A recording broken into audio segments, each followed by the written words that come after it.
Hello, my name is Paul French, and today in this short recording, we're going to explore why there are so many different theories of crime and delve into the concept of social harm that little bit more.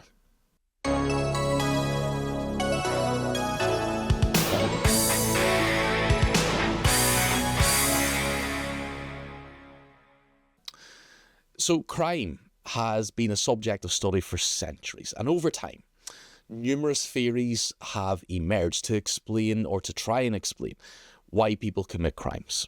And these theories, they range from what is known as the classical era or the classical theory to biological, to psychological, and to sociological perspectives. Basically, for anybody who has studied criminology or maybe even sociology, probably would have covered this as well. It's basically the 101 of the theories of crime. And each theory offers a unique lens through which we can understand criminal behaviour. But why are there so many? And the answer lies in the complex or the complexity of human behaviour and the multifaceted nature of crime itself. So we need to recognise that crime isn't just a legal issue, but also a social phenomenon, which is influenced by a whole myriad of factors, including individual psychology, social environment, economic conditions, and also cultural norms. And that's just to name but a few. Historically, each new theory of crime emerged as academic scholars and criminal justice practitioners sought to understand different perspectives of criminal behaviour. For example, the classical theory or the classical era, it developed during the 18th century and emphasised free will and rational choice and suggested that people committed crimes after weighing up risks and rewards. Or rather, just more broadly, it advocated that people did any behaviour that they would do during a day by weighing up these pros and cons through the ability for them to weigh up those pros and cons through their own rational choice. Now, that might seem simplistic, that might seem quite basic, but going back to the 18th century when the grip of religion was still very much there, this was a bold philosophy to break from or at least in part, slowly but surely, start to break from the notion of divinity and this notion that particularly the worst of human behaviour was the result of religion and spirituality and religious forces, demonic forces, so to speak. So, yeah, maybe basic to us now. Very much not so basic back then. In contrast, biological theories look at genetic and physiological factors that might predispose individuals to criminality. Psychological theories focus on individual mental processes and personality traits, so they explore how factors, particularly childhood, not just, but a large part of this body of work focuses on childhood experiences, mental health, and cognitive development influences on criminal behaviour. And then, sociological theories, on the other hand, examine how social structures and cultural norms impact crime rates. So they consider elements like social disorganization, strain theories, and subcultural influences that play or are key drivers of criminal behaviour. So basically what that means, or partly what that means, is the way that we set society up. Some prosper, some don't.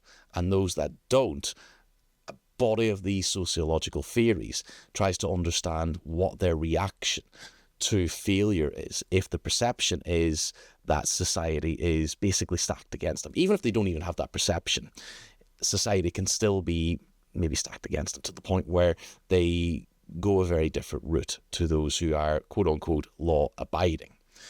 Now, let's narrow our focus to a contemporary approach that shifts our perspectives from those more traditional theories of crime to a broader concept. So what we're talking about is a theory or notion or strain of criminology known as social harm. So the social harm perspective challenges these conventional understandings of criminal behaviour by questioning the boundaries of what we consider to be criminal behaviour. So social harm, or the social harm theory, argues that many harmful activities are not labelled as crimes simply because they do not fit into the legal definitions established by society. So because we have not codified certain behaviours as being criminal, then until relatively recently, and by relatively recently we mean over the last maybe 2 to 3 decades in particular, social harm theory would argue that we should look at many other variables, behaviours, mainstays, shall we say, of societies, and consider what is harmful but not maybe illegal, and consider the detriment and the impact that those things have on other people in society. So this approach, it does encourage us to look beyond legal categories and consider the broader impact of actions on individuals and also larger collectives on communities. For example, things like economic exploitation, environmental destruction, and institutional violence can all cause significant harm, but are often not prosecuted as crimes.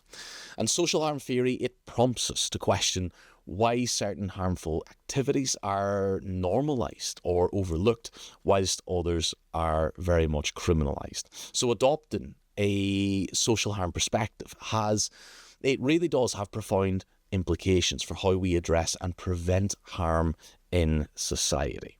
So it encourages also, on a more positive note, a more inclusive and holistic approach to things like justice, or attaining justice, or addressing injustice, if you will, focusing on the root causes of harm and advocating for systemic change to protect vulnerable populations.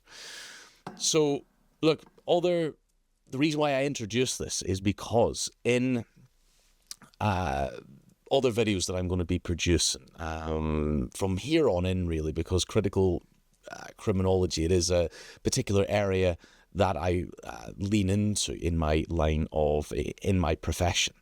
So introducing this notion of social harm, it is, for those of you watching and for those of you who may continue to follow my channels, it is a perspective of looking at social problems that I will try to understand those problems through. So I suppose in summary, the diversity of criminological theories, it reflects the complexity of crime itself. We've got, social harm is one that I would lean into more, like I've said, but the other theories, there's plenty of them. They each have their own unique and valuable contribution to the understanding of crime, communal problems, you name it. They've got versatility. So each theory in its own merit offers valuable insights, but it's essential also to consider the broader perspectives, like what social harm does, or that perspective it allows us to do, to address the full spectrum, or a fuller spectrum, of harmful behaviours in our society. So for this video, we will end it. Thank you for watching.